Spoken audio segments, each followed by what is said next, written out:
একদম দোরগোড়ায় তোমাদের সেকেন্ড সাবমেটিভ।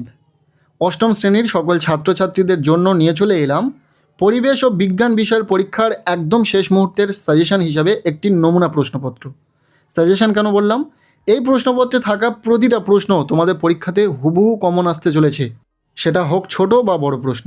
প্রত্যেকটি প্রশ্নই ইম্পর্টেন্ট, তাই পরীক্ষাতে যাওয়ার আগে দেখে নাও এই প্রশ্নগুলি তোমার পড়া রয়েছে কিনা। যদি না পড়া থেকে থাকে তাহলে ঝটপট পড়ে নেবে।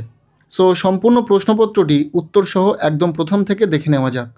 শুরুতেই রয়েছে একের দাগ, বলা হচ্ছে সঠিক উত্তরটি নির্বাচন করো। এখানে 12টি এমসিকিউ টাইপ প্রশ্নের উত্তর লিখতে হবে। প্রতিটি প্রশ্নের মান 1 নম্বর করে, টোটাল 12 নম্বর রয়েছে। প্রথম প্রশ্ন, প্রদত্ত কোন পদার্থটির গলনাঙ্ক ও হিমাঙ্কের মান সমান? এগুলির মধ্যে সঠিক উত্তর হবে অপশান ঘ, পারদ। দ্বিতীয় প্রশ্ন, যে পদার্থ তাপের কুপরিবাহী সেটি হলো, এগুলির মধ্যে যেটা সঠিক উত্তর অপশান গ, শুকনো কাঠ। এরপর 3 নম্বর প্রশ্ন, নির্দিষ্ট গলনাঙ্ক থাকে না কোনটায়? তামা, লোহা, মোম নাকি বরফ? উত্তর হবে মোম, অর্থাৎ রাইট আনসার অপশান গ। এরপর 4 নম্বর প্রশ্ন, জাপানের মিনামাটা রোগ কোন ধরনের মহামারী? উত্তর হবে সাধারণ উৎস। এরপর 5 নম্বর প্রশ্ন, আগাছানাশক হিসাবে ব্যবহৃত হয়। এগুলির মধ্যে যেটা সঠিক উত্তর হবে অপশান খ, পিক্লোরাম। এটি বারংবার পরীক্ষাতে আসে এই প্রশ্নটি, খুব ভালো করে দেখে রাখো। এরপর 6 নম্বর প্রশ্ন, গ্যালভানাইজেশন পদ্ধতিতে লোহার উপর কোন ধাতুর প্রলেপ দেওয়া হয়? উত্তর হবে জিঙ্ক, জেডেন। এরপর 7 নম্বর প্রশ্ন, যেটি মৃদু তড়িৎ বিশ্লেষ্য সেটি হলো, এগুলির মধ্যে সঠিক উত্তর ভিনিগার, অর্থাৎ রাইট আনসার অপশান খ। 8 নম্বর প্রশ্ন, জলের তড়িৎ বিশ্লেষণে ক্যাথোডে উৎপন্ন গ্যাসটি হলো H2, অর্থাৎ হাইড্রোজেন। এরপর 9 নম্বর প্রশ্ন, প্রকৃতিতে ঊর্ধ্বাকাশ ও ভূপৃষ্ঠের মধ্যে বিভব পার্থক্য বজায় রাখে। উত্তর হবে বর্জ্যপাত। 10 নম্বর প্রশ্ন, খারিফ ফসলের উদাহরণ হলো, এগুলির মধ্যে যেটা ঠিক সেটা হলো ভুট্টা। এখানে আমরা সঠিক উত্তরটিকে ঠিক প্রশ্নের নিচে দিয়ে রেখেছি যাতে তোমাদের সুবিধা হয়, প্রশ্নগুলোর উত্তর আর খুঁজতে না হয়। এরপর 11 নম্বর প্রশ্ন, কোনো বস্তুর তাপশক্তি যে বিষয়ের উপর নির্ভর করে, মূলত অনেক কটি বিষয়ের উপর নির্ভর করে, তবে যেটা বেশি গুরুত্বপূর্ণ সেটা হচ্ছে বস্তুর উপাদান। এরপর 12 নম্বর প্রশ্ন, তাপশক্তি পরিমাপের যন্ত্রটি হলো, উত্তর হবে ক্যালোরিমিটার। এই ছিল একের দাগ থেকে 12টি এমসিকিউ টাইপ প্রশ্ন, যেগুলি আমরা উত্তর সহ দেখে নিলাম। এরপর রয়েছে প্রশ্নপত্রে 2-এর দাগ, বলা হচ্ছে নিচের প্রশ্নগুলির 2-একটি বাক্যে উত্তর দাও। এখানে 10টি এসএকিউ টাইপ প্রশ্নের উত্তর লিখতে হবে। প্রতিটি প্রশ্নের মান 1 নম্বর করে, টোটাল 10 নম্বর রয়েছে। আমরা এখানে তোমাদের সুবিধার্থে উত্তর শেয়ার করে দিয়েছি, দেখে নাও উত্তর সহ প্রতিটা প্রশ্ন। প্রথম প্রশ্ন, কোন পদার্থের আপেক্ষিক তাপ সবচেয়ে বেশি? উত্তর হবে জল। দ্বিতীয় প্রশ্ন, কোন তাপ সঞ্চালন পদ্ধতিতে মাধ্যমের প্রয়োজন হয়? উত্তর হবে পরিবহন পদ্ধতি। 3 নম্বর প্রশ্ন, কোন কোন ধাতু মিশিয়ে ফিউজ তার তৈরি করা হয়? উত্তর হবে টিন ও সীসা। এরপর 4 নম্বর প্রশ্ন, বর্জ্য নিরোধক কি? উত্তর হবে উঁচু বাড়ি বা কাঠামোকে বর্জ্যপাতজনিত ক্ষতি থেকে রক্ষা করার জন্য যে ব্যবস্থা গ্রহণ করা হয় তাকে বর্জ্য নিরোধক বলে।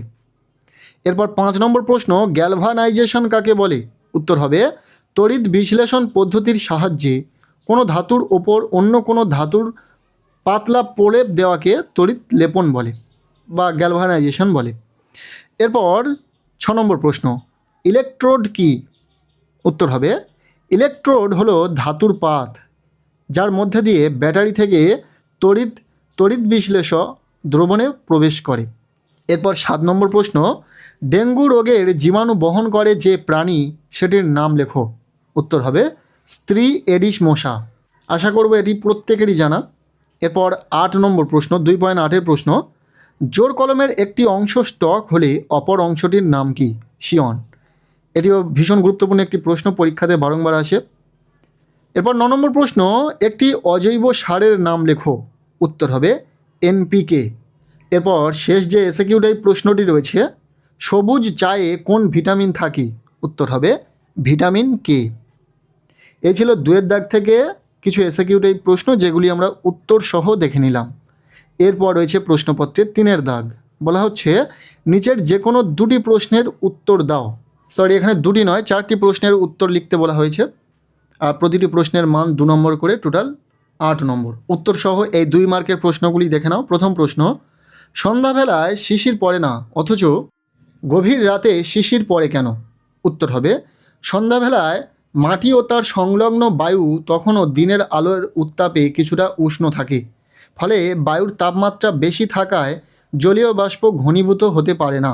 কিন্তু গভীর রাতে তাপ বিকিরণ করে মাটি ও বাতাস অনেক বেশি ঠান্ডা হয়ে যায় এবং তাপমাত্রা শিশিরাঙ্কে পৌঁছে যায়, যার ফলে বায়ুর জলীয় বাষ্প ঘনীভূত হয়ে শিশির রূপে জমে। দ্বিতীয় প্রশ্ন, নীল তাপের সংজ্ঞা দাও। প্রশ্নগুলি কিন্তু ভীষণ গুরুত্বপূর্ণ, প্রত্যেকটি প্রশ্ন পরীক্ষাতে আসার সম্ভাবনা রয়েছে। উত্তর হবে, পদার্থের অবস্থার পরিবর্তনের সময়, যেমন কঠিন থেকে তরল বা তরল থেকে গ্যাস, উষ্ণতার কোনো পরিবর্তন না করে যে পরিমাণ তাপ পদার্থ দ্বারা শোষিত বা বর্জিত হয় তাকে ওই পদার্থের লীন তাপ বলে।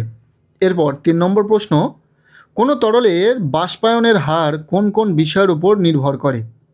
উত্তর হবে, তরলের বাষ্পায়নের হার প্রধানত 4টি বিষয়ের উপর নির্ভর করে। প্রথম হচ্ছে মুক্ত পৃষ্ঠতলের ক্ষেত্রফল, অর্থাৎ ক্ষেত্রফল যত বেশি হবে বাষ্পায়নের হার তত বাড়বে। উষ্ণতা বাড়লে বাষ্পায়নের হার বৃদ্ধি পায়, প্রত্যেকেরই জানা। নেক্সট রয়েছে বায়ু প্রবাহ। তরলের উপর দিয়ে হাওয়া বা বায়ু চলাচল করলে বাষ্পায়নের হার বাড়ে। আর বায়ুর আর্দ্রতা, বায়ুতে জলীয় বাষ্প কম থাকলে, অর্থাৎ বায়ু শুষ্ক হলে বাষ্পায়ন দ্রুত হয়। এরপর রয়েছে প্রশ্নপত্রের 4-এর দাগ। বলা হচ্ছে নিচের প্রশ্নগুলির উত্তর দাও। এখানে 3 মার্কের প্রশ্ন রয়েছে, 8টি প্রশ্নের উত্তর লিখতে হবে, টোটাল 24 নম্বর।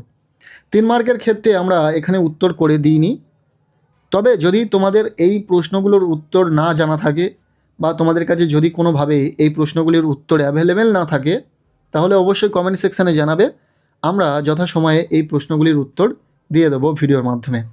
চলো এখন প্রশ্নগুলি দেখে নেওয়া যাক। প্রথম প্রশ্ন, তাপমোচী পরিবর্তন ও তাপগ্রাহী পরিবর্তনের একটি পার্থক্য লেখো। এর সাথে একটি বিক্রিয়ার সাহায্যে দেখাও যে জারণ বিজারণ একই সঙ্গে ঘটে। ইম্পর্টেন্ট একটি প্রশ্ন, খুব ভালো করে পড়বে। এরপর দ্বিতীয় প্রশ্ন, মিশ্র মাছ চাষ কি? এর সাথে পলিকালচার কি? এর অথবা প্রশ্ন, মরচে কি?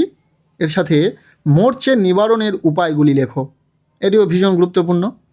এরপর 3 নম্বর প্রশ্ন, তড়িৎ বিশ্লেষণ কাকে বলে? একটি তড়িৎ বিশ্লেষ্য পদার্থের নাম লেখো। ভীষণ গুরুত্বপূর্ণ প্রশ্ন। এর অথবা প্রশ্ন, তড়িৎ বিশ্লেষণের 2টি গুরুত্বপূর্ণ ব্যবহার লেখো।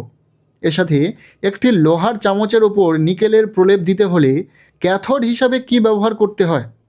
প্রশ্নটি বড় থাকলেও উত্তর খুব শর্ট, খুব ছোট।